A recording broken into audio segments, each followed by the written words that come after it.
Shout out Luzon, Visayas, Mindanao at saka sa ating mga kababayan na nasa ibang bansa. Masaya tayo ngayon mga kabindors dahil sa kahit na dinatnan tayo ng problema ay nabigyan ng solusyon.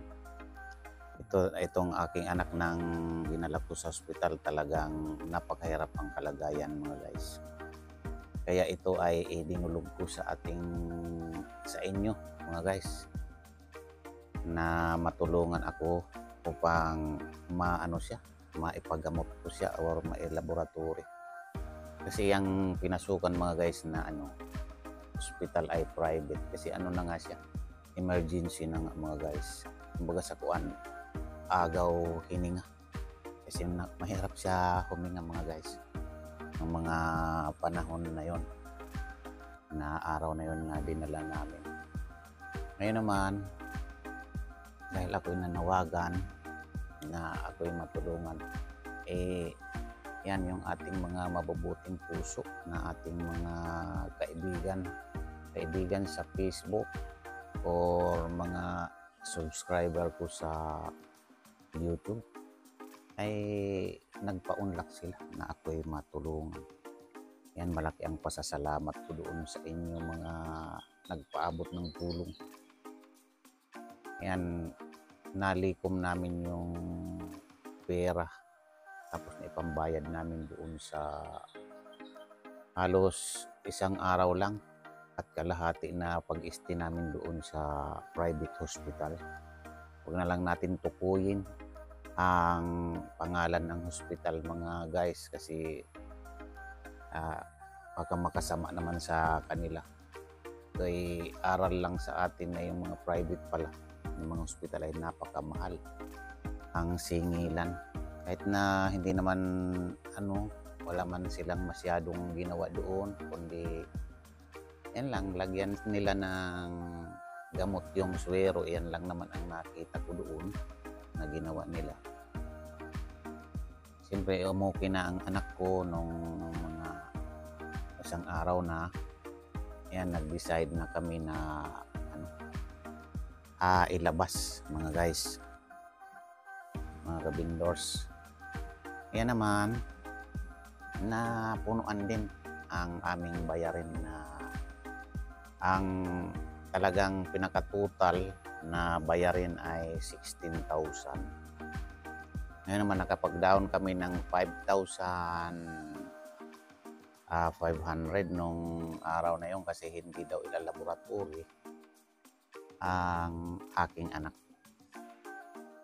Ngayon naman wala man silang ibinigay na gamot na ipinainom sa anak. Yan, napakalaki ang binayaran. Wala man silang binigay na gamot, kundi iyon lang na dextrose lang. Ang nagpapasalamat na lang ako na umuwi yung anak ko. Kaya pinasasalamatan ko kayong mga tumugon doon sa aking paghiling sa inyo ng tulong. Yan, shout out po sa inyong lahat na aking mga viewer ko sa Facebook at saka sa YouTube mga guys.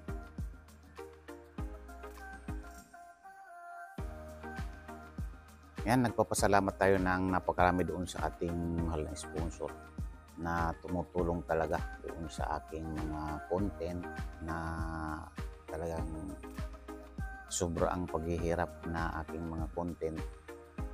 Yan, nagpasalamat tayo doon kay Ma'am J ng Middle East. Maraming salamat po ma'am.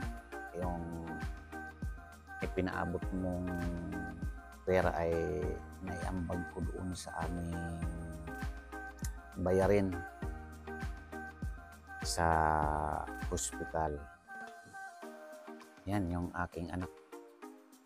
Yan talaga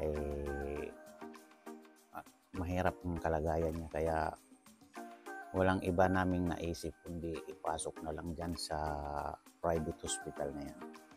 Kasi kung itatakbo namin doon sa public, ay hindi natin alam kung anong mangyari, kasi napakaraming pasyente sa public At baka mapabayaan siya, hindi siya maasikaso, hindi natin alam ang mangyayari. Yes, yan, labis-labis ang pasasalamat ko doon sa mga tumugon doon sa aking mga panawagan. Salamat sa inyo. Ang magbabalik sa inyo ng mga pagpapala at biyaya ay ang ating dakilang lumikha na lang, ang ating dakilang Diyos sa inyong mga kabutihan. Yan ngayon papakita ko sa inyo at interviewin ko yung aking anak. Okay naman siya na. Ngayon ang ginawa ko rin, pinanguha ko ng mga inumin yung para sa pangbinat. Tapos naman tinawag ko rin si ka-therapy na matulungan ako. Yan napanood nyo siguro yung vlog ni ka-therapy. Yan, tinulungan naman ako na hilutin niya yung anak ko at para maka-recover siya kasi pasumpong-sumpong na yung niya, yung pananakit ng dibdib niya. Pero ang findings naman doon sa doktor na pinunta namin, wala man daw diferensya yung puso. Hindi natin alam, siguro lang yun, doon sa pagkakabinat niya sumasakit ang dibdib niya.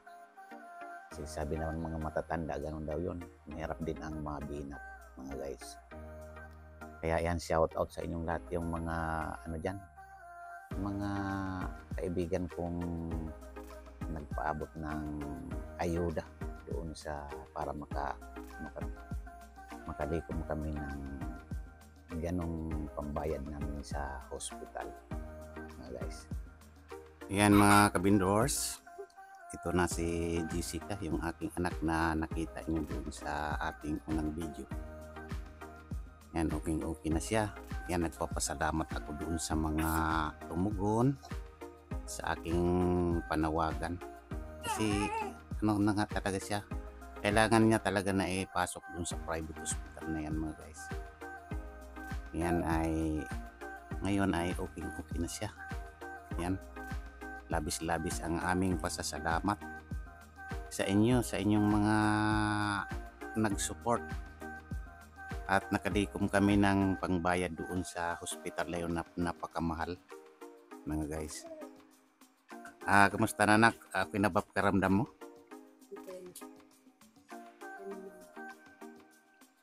Yan, anong masasabi mo doon sa mga tumulong sa iyo? Maraming salamat sa tumulong ng palabas ako. Kaya shout out sa inyong lahat na aming mga viewer, aking mga subscriber at saka mga kaibigan ko sa Facebook. Maraming salamat po sa inyong lahat. Yan, thank you so much po.